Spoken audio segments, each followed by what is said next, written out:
ಓಂ ಶಕ್ತಿ ಮಾಲಾಧಾರಿಗಳ ಮೇಲೆ ಕಲ್ಲು ತೂರಾಟ. ಓಂ ಶಕ್ತಿ ಮಾಲೆ ಹಾಕಿದ್ದ ಬಾಲಕಿಗೆ ಕಲ್ಲೇಟು ಬಿದ್ದಿದೆ. ಇದು ಜೆಜೆ ನಗರದ ಬಿಎಸ್ ಗಾರ್ಡನ್ ಓಂ ಶಕ್ತಿ ದೇಗುಲದ ಬಳಿ ನಡೆದಿರುವಂತಹ ಘಟನೆ.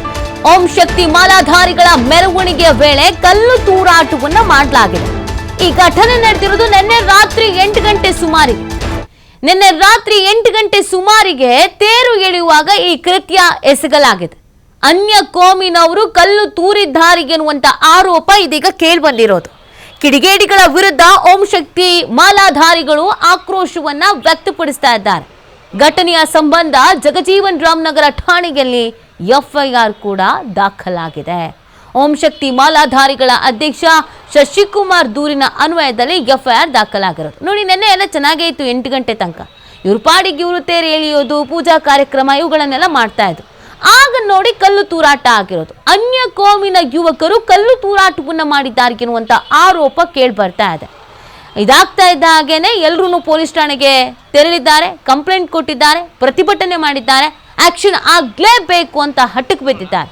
ಇದರ ನಡುವೆ ಒಂದಿಬ್ಬರಿಗೆ ಗಾಯಗಳಾಗಿದೆ. ಒಂದು ಬಾಲಕಿಗೆ ತಲೆಗೆ ಕಲ್ಲಿನ ಏಟು ಬಿದ್ದಿರೋದ್ರಿಂದ ಗಾಯ ಆಗಿರೋದು ನೀವು ಗಮನಿಸ್ತಾ ಇದ್ದೀರಾ ಫೋಟೋದಲ್ಲಿ. ಇದು ನಿನ್ನೆ ರಾತ್ರಿ 8 ಗಂಟೆ ಸುಮಾರಿಗೆ ಆಗಿರುವಂತ ಘಟನೆ. ಯಾಕೆ ಈ ತರ ಮಾಡಬೇಕು? ಇದನ್ನ ಮಾಡೋದ್ರಿಂದ ಸಿಗೋದಾದ್ರೂ ಏನು? ಕಾನೂನು ಸುವ್ಯವಸ್ಥೆ ಹದಗೆಡಿಸುವಂಥದ್ದು, ಶಾಂತಿ ಭಂಗ ಮಾಡುವಂಥದ್ದು, ಇದನ್ನ ಹೊರತುಪಡಿಸಿ ಇನ್ನೇನು ತಾನೇ ಸಿಗುತ್ತೆ ಹೇಳಿ? ಅವರವರ ಆಚರಣೆ ಅವರವರ ಧರ್ಮಕ್ಕೆ, ಅವರವರ ಮನೋಭಾವನೆಗೆ ತಕ್ಕಂತೆ ಆಚರಣೆಗಳನ್ನು ಮಾಡ್ತಾರೆ, ಮೆರವಣಿಗೆಗಳನ್ನು ಮಾಡ್ತಾರೆ, ಭಜನೆಗಳನ್ನು ಮಾಡ್ತಾರೆ, ಅದ ಕೂಗ್ತಾರೆ, ಇನ್ನೇನೋ ಮಾಡ್ತಾರೆ. ನಿಮಗೇನು ಸಮಸ್ಯೆ ಗೊತ್ತಿಲ್ಲ. ಸಮಾಜದಲ್ಲಿ ಒಂದು ಸ್ವಲ್ಪ ಕೆಟ್ಟ ಹುಳಗಳಿವೆ. ಅವುಗಳ ಕೆಲಸ ಇದೆ ಕಲ್ಲು ಹೊಡೆಯೋದು, ಧಿಕ್ಕಾರ ಕೂಗೋದು, ಇನ್ನೇನೋ ಕಿತಾಪತಿ ಮಾಡೋದು, ಈ ಥರದ ಘಟನೆಗಳು ಎಲ್ಲ ಶಾಂತಿಯುತವಾಗಿ ನಡೀತಾ ಇತ್ತು. ಈ ಸಂದರ್ಭದಲ್ಲಿ ಕಲ್ಲು ತೂರಾಟವನ್ನು ಮಾಡಲಾಗಿದೆ. ಇದಕ್ಕೆ ಸಂಬಂಧಪಟ್ಟಂತೆ ಎಫ್ಐಆರ್ ಆಗಿದೆ. ಇಲ್ಲಿವರೆಗೂ ಯಾರನ್ನಾದರೂ ಬಂಧಿಸಿದ್ದಾರಾ? ತನಿಖೆ ಯಾವ ಥರ ನಡೀತಾ ಇದೆ? ಮಾಹಿತಿ ಸಿಗಬೇಕಾಗಿದೆ. ಅದೇ ಓಂ ಶಕ್ತಿ ಮಾಲಾಧಾರಿಗಳು ಅಸಮಾಧಾನ ವ್ಯಕ್ತಪಡಿಸ್ತಾ ಇದ್ದಾರೆ. ಇದು ಮೊದಲ ಬಾರಿಗೇನಲ್ಲ, ನಮಗೆ ಹಿಂದೆನೂ ಕೂಡ ಇದೇ ಥರ ಆಗಿದೆ ಅಂತ ಅವರು ಅಸಮಾಧಾನ ವ್ಯಕ್ತಪಡಿಸ್ತಾ ಇದ್ದಾರೆ. ಬೆಂಗಳೂರಿನಲ್ಲಿ ಓಂ ಶಕ್ತಿ ಮಾಲಾಧಾರಿಗಳ ಮೇಲೆ ಕಲ್ಲು ತೂರಾಟ. ಜೆಜೆ ನಗರ ಠಾಣೆ ಎದುರು ಓಂ ಶಕ್ತಿ ಮಾಲಾಧಾರಿಗಳ ಪ್ರತಿಭಟನೆ. ಕಲ್ಲು ಎಸೆದವರ ಮೇಲೆ ಕ್ರಮ ಕೈಗೊಳ್ಳಲೇಬೇಕು ಅಂತ ಆಗ್ರಹಿಸಿದ್ದಾರೆ. ಪೊಲೀಸ್ ಠಾಣೆಗೆ ಎದುರು ಕೆಎಸ್ಆರ್ಪಿ ತುಕಡಿ ನಿಯೋಜನೆ ಮಾಡಲಾಗಿದೆ. 50ಕ್ಕೂ ಹೆಚ್ಚು ಜನರಿಂದ ಸ್ಟೇಷನ್ ಎದುರು ಪ್ರತಿಭಟನೆ ಮಾಡಲಾಗಿತ್ತು. ಪ್ರತಿಭಟನಾಕಾರರನ್ನ ಮನವೊಲಿಸಿ ಆನಂತರ ಕಳಿಸ್ಕೊಟ್ಟಿದ್ದಾರೆ ಪೊಲೀಸರು ಅನ್ನೋದ್ರ ಬಗ್ಗೆ ಮಾಹಿತಿ ಸಿಕ್ತಾಗಿದೆ. ನಿನ್ನೆ ಸಿಕ್ಕಾಪಟ್ಟೆ ಹೈಡ್ರಾಮಾಗಳಾಯಿತು. ಪೊಲೀಸರು ಹೇಗೋ ಎಲ್ಲರೂ ಮನವೊಲಿಸಿ, ಇಲ್ಲ ನಾವು ಆಕ್ಷನ್ಸ್ ತೆಗೆದುಕೊಳ್ತೀವಿ, ಕ್ರಮ ಕೈಗೊಳ್ತೀವಿ ಅಂತೆಲ್ಲ ಹೇಳಿ ವಾಪಸ್ ಕಳಿಸಿದ್ದಾರೆ. ಬೆಳಗಿನ ಚಿತ್ರಣ ಏನು ಅನ್ನೋದ್ರ ಬಗ್ಗೆ ಮಾಹಿತಿ ಸಿಗಬೇಕಾಗಿದೆ. ಈಗೇನಾಗ್ತಾ ಇದೆ? ಆ್ಯಕ್ಷನ್ ಆಗಿದೆಯಾ? ಯಾರನ್ನಾದ್ರೂ ಬಂಧಿಸಿದ್ದಾರಾ ಇಲ್ವಾ? ಹಾಗೆ ಬಿಟ್ಬಿಟ್ಟಿದ್ದಾರಾ? ಯಾರು ಕಲ್ಲು ತೂರಾಟ ಮಾಡಿರೋದು ಅಂತ ಗೊತ್ತಾಗಿದೆಯಾ? CCTV ಎಲ್ಲ ಚೆಕ್ ಮಾಡಿದಾರಾ? ಇದಕ್ಕೆ ಸಂಬಂಧಪಟ್ಟಂತೆ ವಿಜುವಲ್ಸ್ ಏನಾದರೂ ಸಿಕ್ಕಿದೆಯಾ? ಇದೆಲ್ಲದಕ್ಕೂ ಸಂಬಂಧಪಟ್ಟಂತೆಗೆ ಡೀಟೇಲ್ಸ್ ಸಿಗಬೇಕಾಗಿದೆ. ನಿನ್ನೆ ರಾತ್ರಿನೇ 50ಕ್ಕೂ ಹೆಚ್ಚು ಪ್ರತಿಭಟನಾಕಾರರು ಪ್ರತಿಭಟನೆಯನ್ನು ಮಾಡಿದ್ರು. ಪೊಲೀಸ್ ಠಾಣೆಯ ಮುಂಭಾಗದಲ್ಲೇ ನಮಗೆ ನ್ಯಾಯ ಬೇಕೇ ಬೇಕು ಅಂತ ಆಗ್ರಹಿಸಿದ್ರು. ಆದರೆ ಪೊಲೀಸರು ಎಲ್ಲರ ಮನವೊಲಿಸಿ ವಾಪಸ್ ಕಳಿಸಿದ್ದಾರೆ. ಜೆಜೆ ನಗರ ಠಾಣೆಯ ಎದುರು ಈ ರೀತಿಯಾಗಿ ಪ್ರತಿಭಟನೆ ಮಾಡಲಾಗಿತ್ತು ನಿನ್ನೆ ರಾತ್ರಿ. ಈಗ ಬೆಳಗ್ಗೆ ಏನು ಕತೆ ಅನ್ನೋದ್ರ ಬಗ್ಗೆ ಮಾಹಿತಿ ಸಿಗಬೇಕು. ಈ ಬಗ್ಗೆ ಮಾತನಾಡಲಿಕ್ಕೆ ದೂರುದಾರ ಶಶಿಕುಮಾರ್ ಅವರು ನಮ್ಮ ಜೊತೆ ಫೋನ್ ಸಂಪರ್ಕದಲ್ಲಿದ್ದಾರೆ. ಶಶಿಕುಮಾರ್ ಅವರೇ ನಮಸ್ತೆ. ಹೇಳಿ ಶಶಿಕುಮಾರ್ ಅವರೇ, ಇವಾಗ ಆಕ್ಷನ್ ಏನಾದ್ರು ಆಗಿದ್ಯಾ? ನಿನ್ನೆ ರಾತ್ರಿ ಪೊಲೀಸರೆಲ್ಲ ಮನವೊಲಿಸಿದ್ರು ಅನ್ನೋದ್ರ ಬಗ್ಗೆ ಮಾಹಿತಿ ಸಿಗ್ತಾ ಇತ್ತು. ನಿನ್ನೆ ರಾತ್ರಿಯಿಂದ ಈಗ ಬೆಳಗಿನವರೆಗೂ ಏನೆಲ್ಲ ಆಯ್ತು ಅಂತ?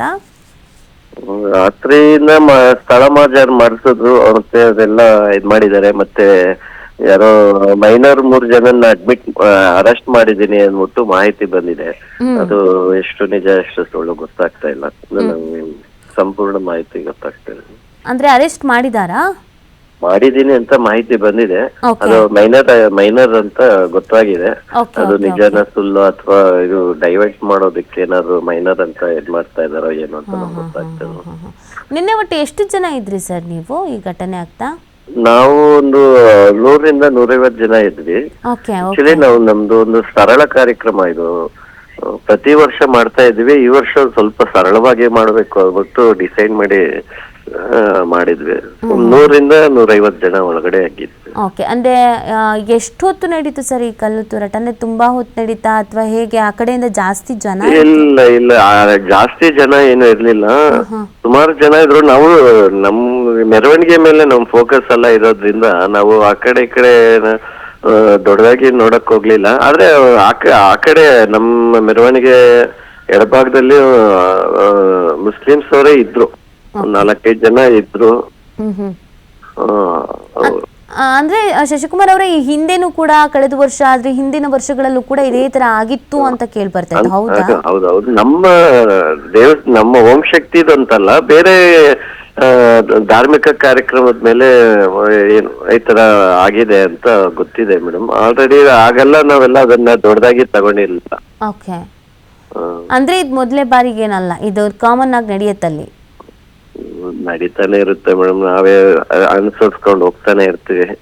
ಅದು ಯಾವ್ದಕ್ಕೂ ಒಂದು ಎಲ್ಲೆ ಕಟ್ಟೆ ಇರುತ್ತಲ್ಲ, ಹಂಗಾಗಿ ನಿನ್ನೆ ಅದು ಎಷ್ಟು ನಮ್ಮ ಉದ್ದೇಶ ಯಾರನ್ನೂ ನಿಂದಿಸ್ಬೇಕು, ಯಾರನ್ನೂ ಇದ್ ಮಾಡ್ಬೇಕು ಅನ್ನೋದಲ್ಲ, ಮತ್ತೆ ಇಂತ ಘಟನೆಗಳು ಆಗದೆ ಇರಬೇಕು ಅನ್ನೋ ಒಂದು ಉದ್ದೇಶದಿಂದ ನಿನ್ನೆ ನಾವು ಸ್ಟೇಷನ್ ಹೋಗ್ಬೇಕಾಗಿರೋ ಪರಿಸ್ಥಿತಿ ಬಂತು. ಎಷ್ಟು ಜನ ಗಾಯ ಆಗಿದೆ? ಒಬ್ಬ ಹೆಣ್ಣು ಮಗುಗೆ, ಮಾಲೆ ಧರಿಸಿದ ಹೆಣ್ಣು ಮಗುಗೆ ಆಗಿದೆ. ಓಕೆ, ಈಗ ಹೇಗಿದ್ದಾರ ಅವರು? ಈಗ ಪರವಾಗಿಲ್ಲ. ಓಕೆ, ಈಗ ಮತ್ತೆ ಸ್ಟೇಷನ್ಗೆ ಏನಾದ್ರು ಬರಕ್ ಹೇಳಿದಾರಾ ಅಥವಾ ನೀವು ಹೋಗ್ಬೇಕಾ? ಇಲ್ಲ, ನಮ್ದು ನಾಳೆ ಓಂ ಶಕ್ತಿ ಯಾತ್ರೆ ಇರೋದ್ರಿಂದ ನಾವು ಸ್ವಲ್ಪ ಬ್ಯುಸಿ ಇರ್ತೀವಿ ಅಂತ ಅವ್ರು ನಿನ್ನೆನೆ ತಿಳಿಸಿದ್ವಿ. ಅವಶ್ಯಕತೆ ಇದ್ರೆ ನಾವು ಬರ್ತೀವಿ, ಆದ್ರೆ ಸಡನ್ ಆಗಿ ನಮ್ ಬರಕ್ ಆಗೋದಿಲ್ಲ. ನಮ್ ಕಾರ್ಯಕ್ರಮ ಎಲ್ಲ ಮುಗಿಯೋವರೆಗೂ ನಾವು ಸ್ವಲ್ಪ ಬ್ಯುಸಿ ಇರ್ತೀವಿ ಅಂತ ಹೇಳಿದ್ವಿ. Okay okay, thank you Shashikumar ಅವರೇ, TV5 ಜೊತೆ ಮಾತನಾಡಿದ್ದಕ್ಕೆ. ನೋಡಿ, ಇದು ಇದೇ ಮೊದಲ ಬಾರಿ ಎಲ್ಲ ಬೇರೆ ಬೇರೆ ಧಾರ್ಮಿಕ ಕಾರ್ಯಗಳಾಗಬೇಕಾದ್ರೂ ಹೀಗೆಲ್ಲ ಆಗಿದೆ ಅನ್ನೋದನ್ನು ಹೇಳ್ತಾ ಇದ್ದಾರೆ. ಅದರ ಜೊತೆಗೆ ಈಗ ಯಾರನ್ನೋ ಇಬ್ಬರನ್ನ ಅರೆಸ್ಟ್ ಮಾಡಿದ್ದೀವಿ ಅಂತ ಹೇಳ್ತಾ ಇದ್ದಾರೆ, ಬಟ್ ಕ್ಲಾರಿಟಿ ಇಲ್ಲ ಅನ್ನೋದ್ರ ಬಗ್ಗೆ ಮಾಹಿತಿಯನ್ನು ನೀಡ್ತಾ ಇದ್ದಾರೆ. ಸೊ ಇದ್ರ ಬಗ್ಗೆ ಸ್ವಲ್ಪ ಗಮನ ಹರಿಸಬೇಕಾಗತ್ತೆ. ಪ್ರತಿ ಬಾರಿಯೂ ಈ ಥರ ಆಗತ್ತೆ ಅಂತಂದಾಗ ಪೊಲೀಸ್ ಇಲಾಖೆನೂ ಚೂರು ಅಲರ್ಟ್ ಆಗಬೇಕಾಗತ್ತೆ.